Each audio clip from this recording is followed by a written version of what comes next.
दोस्तों नमस्कार। पाचन संबंधी बीमारियां। हम अपने आमाशय तथा आंतों के बारे में बहुत कम जानते हैं। पाचन संबंधी अनियमितताओं के बारे में जानने के लिए हमको अपने पाचन संबंधी अंगों की बनावट तथा कार्य प्रणाली जान लेनी चाहिए। आमाशय हृदय से थोड़ा नीचे शरीर में बाईं ओर स्थित है। यह न कि जैसी आप धारणा है नाभि के ऊपर। पेट में थोड़ा सा भी दर्द होने पर लोगों के अपने हृदय की चिंता होने लगती है। उनमें से कुछ तो ईसीजी परीक्षण कराने को दौड़ पड़ते हैं। ईसीजी ठीक होने पर भी उनका भय दूर नहीं होता। अच्छा डॉक्टर ऐसे लोगों की मदद कर सकता है। 10 में से 9 मामलों में हृदय को दर्द का कारण समझा जाता है, जबकि असली दोषी आमाशय होता है। आमाशय में गैस अधिक बनने से भी इस प्रकार का दर्द हो सकता है। इसी प्रकार जब नाभि के चारों ओर अथवा अंदर दर्द व बेचैनी होती है तो दर्द आमाशय में समझा जाता है, जबकि दर्द आंतों में होता है। इसीलिए पाचन संबंधी अंग शरीर में कहाँ स्थित हैं ये जानना अति आवश्यक है। आमाशय तथा आंतों की सही स्थिति चित्र 2 में दिखाई गई है। मैं आपको अभी दिखाऊंगा। अपच बीमारी जिससे बचना संभव है। अपच आमाशय अथवा आंतों के अथवा दोनों के ठीक काम न करने के कारण होती है। अपच साधारण हो अथवा गंभीर, आमाशय और आंतों की भिन्नता बीमारियों का प्रमुख कारण है। अपच के लक्षण हमें चेतावनी देते हैं कि जटिल बीमारियों से बचने के लिए तुरंत कुछ उपाय करना चाहिए। डकारों का आना, जी मिचलाना, उल्टी आना, पेट में मरोड़ होना, दिल पर जलन होना, अम्ल अपान वायु का बनना, मुंह में घाव होना, मसूड़ों से खून आना, ये अपच के लक्षण हैं। यदि अपच की अति हो जाती है तो डायरिया हो जाता है अथवा कब्ज हो जाता है। इन लक्षणों के कुछ समय अपेक्षा की जाए तो सहन की जा सकने वाली बेचैनी बनी रहती है, लेकिन यदि लंबी समय अवधि तक उनकी अपेक्षा की जाए तो जटिल बीमारियां हो जाती हैं। उनमें से कुछ हैं आमाशय और आंतों में घाव, आंतों में सूजन, बड़ी आंतों में सूजन, यकृत की बीमारियां, एपोंडिसाइटिस, दोनों आंतों को जोड़ने वाली नली में सूजन, गॉल ब्लैडर तथा गुर्दे की बीमारियां आदि। एक बार ये बीमारियां हो जाएं तो बिना अच्छे विशेषज्ञ डॉक्टर की देखरेख में चिकित्सा से ठीक होना असंभव है। लेकिन यदि वह रोगी जो अपच के लक्षणों से पीड़ित है थोड़ा सा प्रयास कर ले तो उपयोग बीमारियां में अधिकांश से बचा जा सकता है। अपच के कारण। अपच के अधिकांश मामलों में उससे बचा जा सकता है, क्योंकि ये ऐसी बीमारी है जिसे मनुष्य अपनी शरीर में रहने के लिए स्वयं आमंत्रित करता है। अपच के मुख्य कारण निम्न अभी बताता हूँ आपको। अपच के कारण है बहुत अधिक खाना, बार बार बिना भूख लगे भी खाना, बिना ठीक से चबाए जल्दी जल्दी खाना, खाने का अनियमित समय, गलत किस्म का खाना खाना, तनाव में खाना, ये सारे लक्षण। एक बार अपच का कारण पता लग जाए तो बीमारी के लक्षणों की चिकित्सा हो सकती है। कारण स्पष्ट होने पर बीमारी के लक्षणों को शरीर में नहीं रहने देना चाहिए। अपच का सीधा संबंध हमारे भोजन करने के तरीके तथा भोजन संबंधी आदतों से है। यदि हम इनको सुधार लें तो अपच आसानी से ठीक हो सकती है। हम अधिक क्यों खाते हैं? हम में से अधिकांश स्वाद की संतुष्टि के लिए खाते चले जाते हैं। दूसरे, यदि हमें अपनी भूख पर नियंत्रण नहीं होता तब भी हम खाते चले जाते हैं। आमाशय में सीमित क्षमता होती है और यदि हम उससे अधिक भोजन लेते हैं तो उसका परिणाम अपच और बेचैनी होता है, जिसके फलस्वरूप उल्टी आना तथा जी घबराना जैसे लक्षण प्रकट हो जाते हैं। लोग तनाव के दौरान तथा सामाजिक शिष्टाचार के चक्कर में भी अधिक खा जाते हैं। गलत और बार बार भोजन करने के दुष्प्रभाव। विभिन्न प्रकार के भोजन के आमाशय में पचने की अवधि अलग अलग होती है। जब कोई व्यक्ति चावल, सब्जी आदि लेता है तो उसको पूर्णतया पचने में 2 घंटे लगते हैं। यदि इस प्रकार के नियमित भोजन के बाद व्यक्ति मिठाई या वसा युक्त खाना खाता है तो भोजन के पचने की अवधि लंबी हो जाती है। खाना खाने के बाद अक्सर लोग आइसक्रीम तथा फलों का ठंडा किया हुआ सलाद खाते हैं। इससे पेट में खाना पचने में और भी देर लगती है, क्योंकि ठंडे पदार्थों को पचने के लिए कम से कम 3 या 3.5 घंटे का समय चाहिए।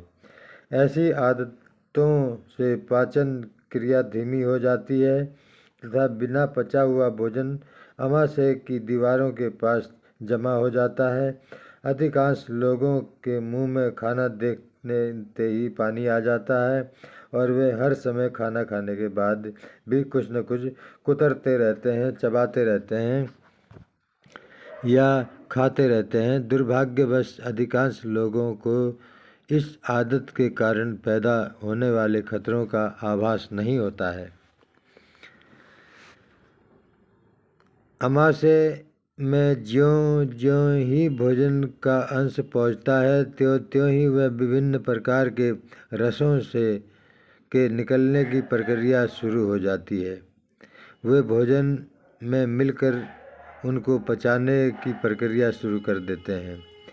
जब भोजन पचने की प्रक्रिया में आधा रास्ता तय कर चुका होता है और उसी समय यदि कोई भोजन ऊपर से खा लिया जाए तो आमाशय में भोजन के इस नए आगमन से पचने की प्रक्रिया फिर से शुरू हो जाती है। परिणाम स्वरूप आंतें अधपचा भोजन बाहर निकाल देती हैं अथवा ये वही पड़ा रहता है जब तक पहला खाया हुआ भोजन पच न जाए। उससे पहले दोबारा खाने से तुरंत हानि होती है, क्योंकि जब भी कोई कुछ खाता है यही प्रक्रिया आमाशय अपनाता है। चबा चबा कर खाना पाचन क्रिया में बहुत सहायक है। भोजन पचने की प्रक्रिया मुंह से ही शुरू हो जाती है। मुंह में अच्छी तरह भोजन चबाने से सलाइवा, मुंह में निकलने वाला स्राव यानी राल अच्छी तरह उसमें मिल जाता है, जिससे आमाशय में वह अच्छी तरह पच जाता है।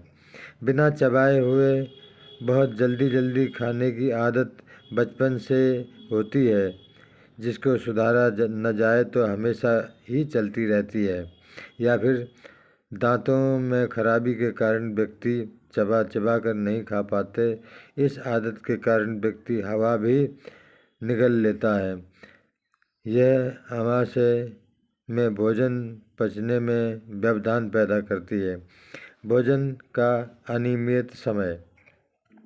भोजन सदा समय पर करना चाहिए। अनियमित समय पर भोजन करने से आमाशय उस प्रकार अपना कार्य सुचारू रूप से नहीं कर पाता जैसा कि उसको करना चाहिए, और इसका परिणाम होता है कि अपच। यदि आप बाहर नौकरी करने जाते हैं अथवा अपने काम का समय इस प्रकार निर्धारित है कि आपके लिए नियमित समय पर भोजन करना संभव नहीं है, तो आपका सुबह का नाश्ता कुछ इस प्रकार होना चाहिए जिसमें सब्जियां, दाल और घर की बनी रोटी हो। बाजार की ब्रेड नहीं खानी चाहिए, क्योंकि इससे दूसरे भोजन के समय से पहले ही भूख लग जाती है और यदि भोजन न किया जाए तो सीने में जलन तथा दर्द होने लगता है।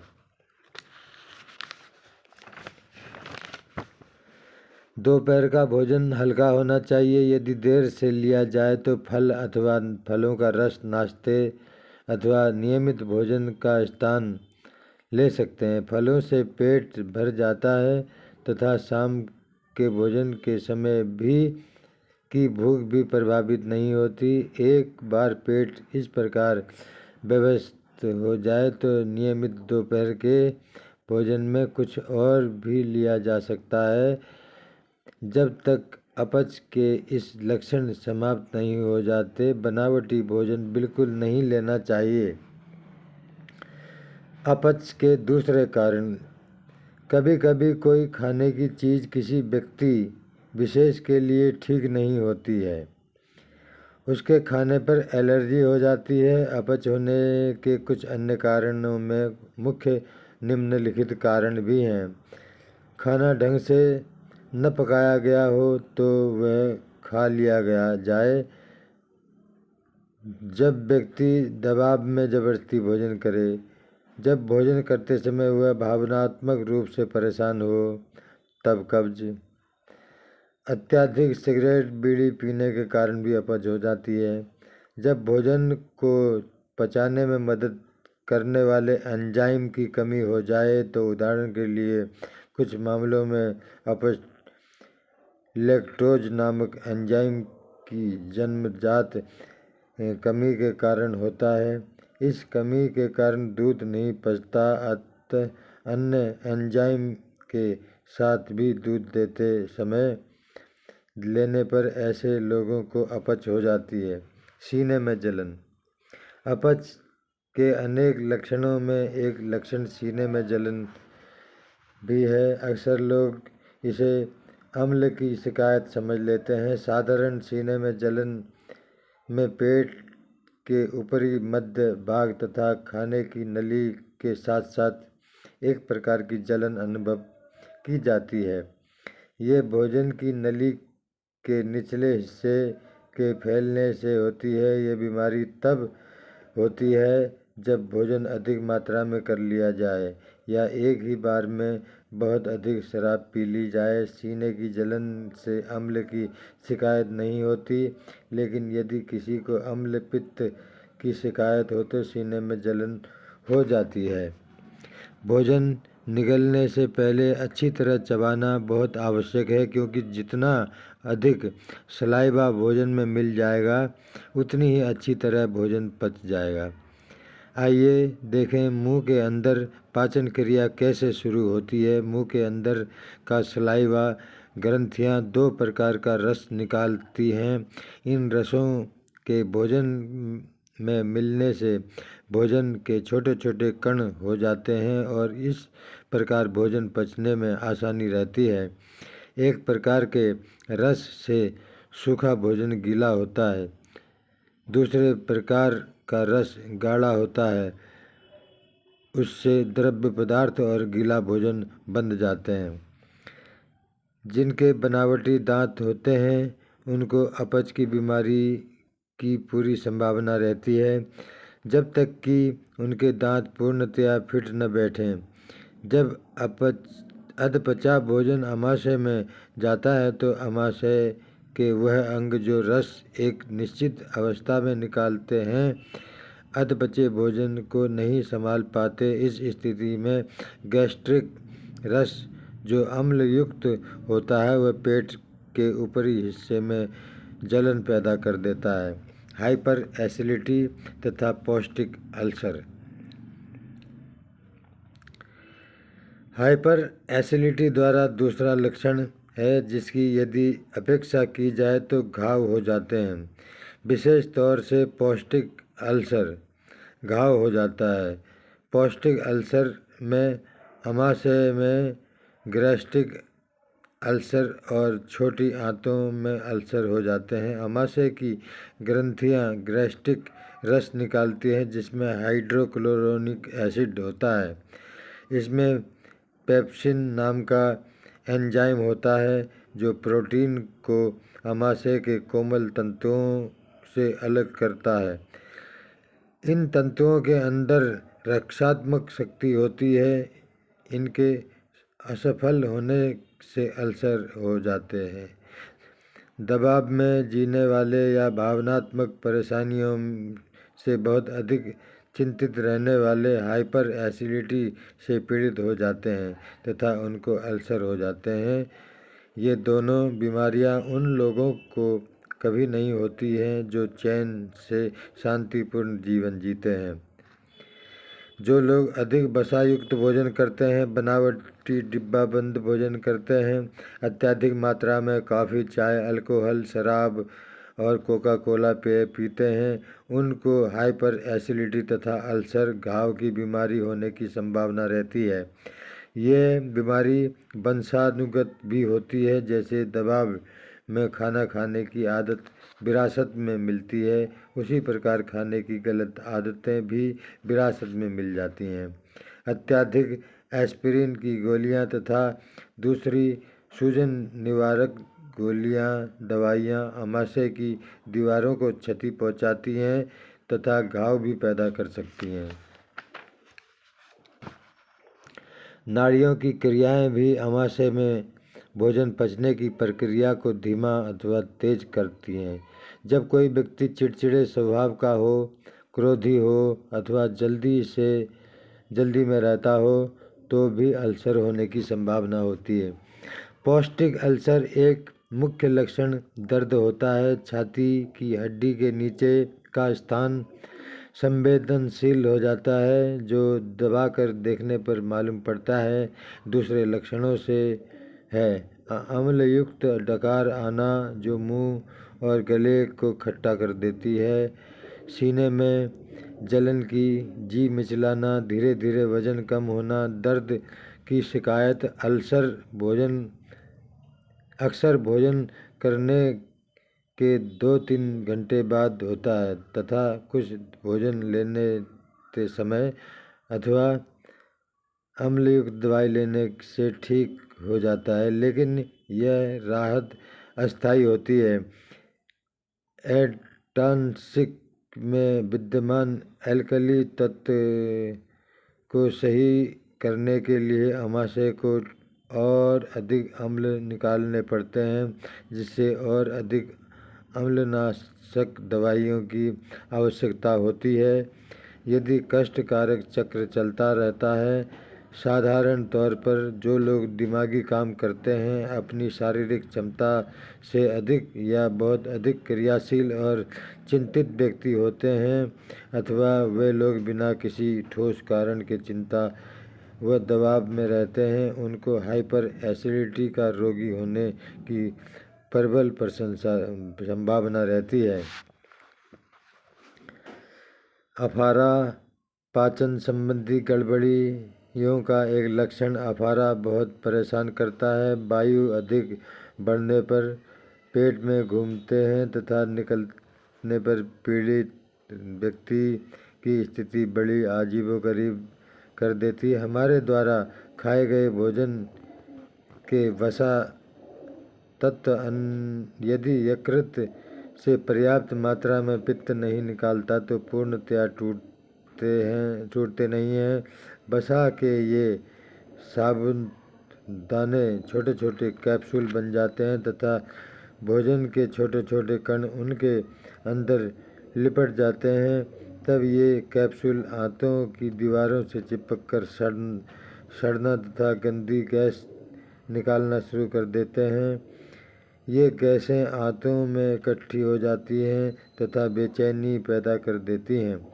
अगर ये निकल जाएं तब तो ठीक है, अन्यथा अंदर सड़न पैदा करके सारी शारीरिक संरचना को विषाक्त कर देती हैं। यदि ये गैस आमाशय तथा आंतों में से बाहर न निकले तो इन अंगों में अफारा आ जाता है तथा दर्द व बेचैनी हो जाती है। कभी कभी ये गैसें डकार द्वारा भी निकल जाती हैं। हम जब खाते पीते समय हवा अधिक मात्रा में निकल जाते हैं तथा घबराए हुए तथा चिंतित रहते हैं। अधिकतर तब भी ही वायु बनती है। जो लोग च्युइंगम चबाते हैं रहते हैं उनमें हवा निकलने की अधिक संभावना रहती है, जिसके परिणाम अफारा होता है। कुछ भोजन जो स्वादप्रद होते हैं तथा प्रत्येक दृष्टि से उत्तम होते हैं, कुछ लोगों को हानि पहुंचा सकते हैं, अतः उनकी पहचान कर उनको अपने भोजन से निकाल देने से सिद्ध लाभ होता है। तो दोस्तों धन्यवाद। ये थी आपकी हमारे पाचन संबंधी बातें। मैं हर टॉपिक पर बात करूँगा, हर टॉपिक को आपके सामने लाऊंगा और अगले अंक में आपको कुछ नया टॉपिक लाऊंगा। आपका दोस्त, आपका भाई हरि सिंह बिष्ट, हेल्थ सलाहकार।